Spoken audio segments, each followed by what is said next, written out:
Hey guys, I'm back with another book talk. I have finally finished this book. I've been reading it for like 2 months, maybe even longer, and I've just been so busy and I got in a reading slump, so then I couldn't pick it up. But yeah, so this was actually my book club's book for the month of April, I want to say. And that book is Ready Player One by Ernest Cline.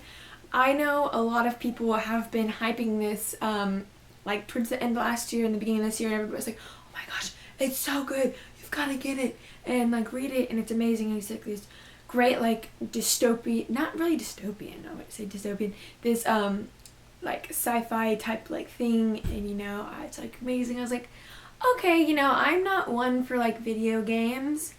I can't play Xbox, I can't play PlayStation. I'm fairly decent at playing Wii, but that's about as far as I get when it comes to video game wise. And I had a DS, but I played DS dogs, or Nintendogs, so I wouldn't consider myself a gamer. And I do like 80s movies. They make me really happy because sometimes they're like really cheesy. But I really haven't watched a lot of them. Like, I've watched the generic ones that everybody loves and like are well known. But I'm not very well versed in 80s pop culture or video games or technology or their music or a lot of their movies in any way. So this was quite an interesting read. I think the plot definitely was what caught my attention.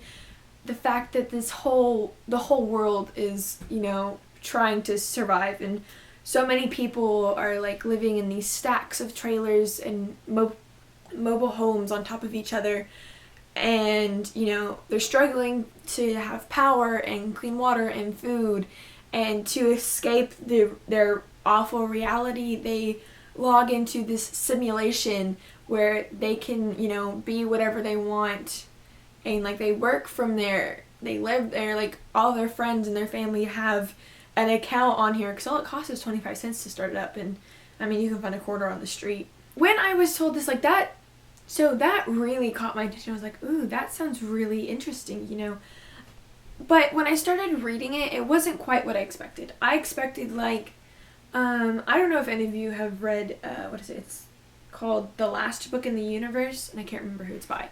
I read it in 8th grade for our language arts class, and I actually really enjoyed the book. I thought it was amazing. Like, I loved it. I know a lot of people in my class like hated it, but I thought it was great. But it's set hundreds of years in the future, and books no longer exist. Like, they're not electronic form, they're not in like bound up paperback or book form, like they don't exist. So there's like no newspapers, no magazines, no books, no nothing. And the world's really gone into like complete chaos, and it's being run by gangs and all this stuff. And those who are wealthier can escape how awful reality is with, I can't remember what they're called, but basically it's a serum you inject yourself, and it kind of puts you like in a comatose state, but you're living in your mind in this world, and you think it's like, oh my gosh, great. And that's what I thought this was going to be like they hook themselves up to like a machine or something, and like they put on like the goggles or whatever, and like their body goes into like a comatose state, and they're like actually in there, like they feel like they're in the simulation. But that's not what it was. Like, it was more like a Sims version, like a way advanced version of Sims is what I think of it as, which is really weird because it's nothing like I thought it was going to be. So that was kind of like an, oh, okay. I mean, we'll see how this goes. I mean, I don't know how I'd be able to like sit there for long periods of time and play this game, because I'm really not one for sitting long amounts of time still. It really does not work for me. So I have no idea how they can do that for hours on end and just like live in this, and like they still have to like stop and go to the bathroom and stuff. Like, I don't see the appeal in that. I mean, maybe because like the world is just so bad around them that like it's like just so much better to just sit there and pretend you have a life. As we know, like the prologue is them basically telling you what Hollanday's message was to announce the contest. And I found it really helpful that, like, in the prologue, it had the little footnotes at the bottom to let you know that, oh, this came from, you know, this movie, or this soundtrack is from this band and this CD and all that stuff. Like, I found that, like, really helpful, and I really wished Ernest would have continued the footnotes throughout the book, because I know there's a lot of us that read this that were not alive in the 80s, so we're not quite as well versed in 80s pop culture as, you know, some older people who read it might be. So I wish he would have continued the footnotes, because I think that would have been a little more helpful. I mean, I know our main character definitely explains a lot of that stuff, but, like, sometimes I'm just like, I don't even know what that is, and I was so lost. And I think, I mean, I enjoyed this story. I'm not going to say I didn't enjoy it, because I really did. But I think I would have enjoyed it a lot more if I understood a lot of, like, the references and, you know, like, video game stuff. Like, I think I would have enjoyed it a lot more, and, like, I could have totally geeked out if I understood that so much more than I actually did, because it's all over my head from here. Like, I should have seen this from the beginning, that this was going to be a very interesting read. I was enjoying it up to, like, right before the 200s page. Like, I thought the book was so interesting and fascinating, and then, you know, Wade moves to Columbus, and I was like, okay, yeah. And then after he, like, cut off ties, or after Artemis cut off ties with him and went and talked to him, and then I guess H wasn't talking to him anymore because he was such a jerk to them, I just started kind of losing interest, because then he went in to explain how he, like, spent all of this money he got from his advertisements on all this, like, cool, like, technological stuff to help him with the Oasis. I just, like, I zoned out, and it was just so awful. Like, I was dragging my feet to pick the book back up to get past it. Like, it was just so long, and, like, I was like, do I really need to know he has all this stuff and this is what it does? Like, I don't feel like I need to know this.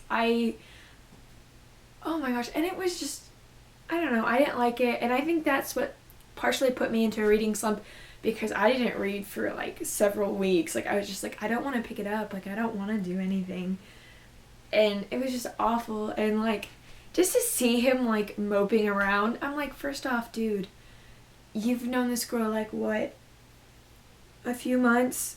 I mean, you've been following her blog for years, but you've only known her for a few months. You've never actually, like, met her in person. Like she said, you don't really know her. I mean, I guess you kind of got close towards the end, but I don't know. I was just like, oh my gosh. And then when it went into the part where he said he basically bought himself a blow-up doll for his apartment, that's just weird. I'm sorry. That is so weird. I'm like, did you really feel the need to put that into the book? Like, I'm pretty sure story would have been just fine if you didn't have to put that there. Oh, that was just, no. Like, I don't know. And I really lost interest there. And I was like, I don't even want to finish this book. But I pushed through, and finally things picked up, and I got interested in the book again, and all I wanted to do was finish it. Because I'm like, okay, I need to finish this book. I'm behind.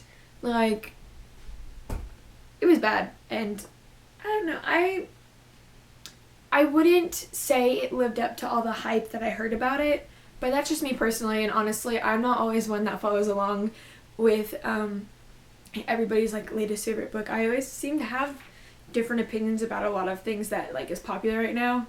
Like, I don't know, like, everybody loves Meghan Trainor. I honestly hate her music. Like, I hate her voice. And I hate listening to her on the radio. Let's talk characters here. I'm not sure how I feel about Wade. Like, I just don't know. Like, I don't know. He seemed like kind of a weenie. Like, you know, he's, like, so heroic and everything, like, in the game. And then he's, like, a weenie in real life until, you know, he got sent off to IOI because he faked he was in debt or whatever. I really, really love the take that Ernest took on H, and how when we finally meet H in real life, it turns out to be a girl. I think that was, like, the best thing in the world for him to turn out to be a she. Like, I just love that. Like, I was like, that is so cool. And I was really scared for a while when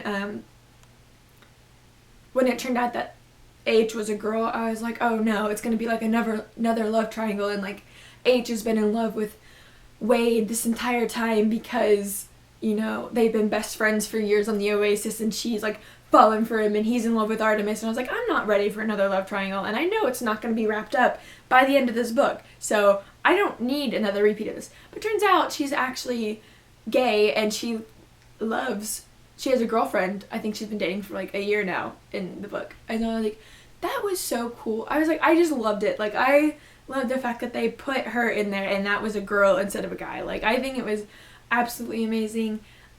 I just really loved it. And Artemis, you know, she's kind of a stuck-up bitch. I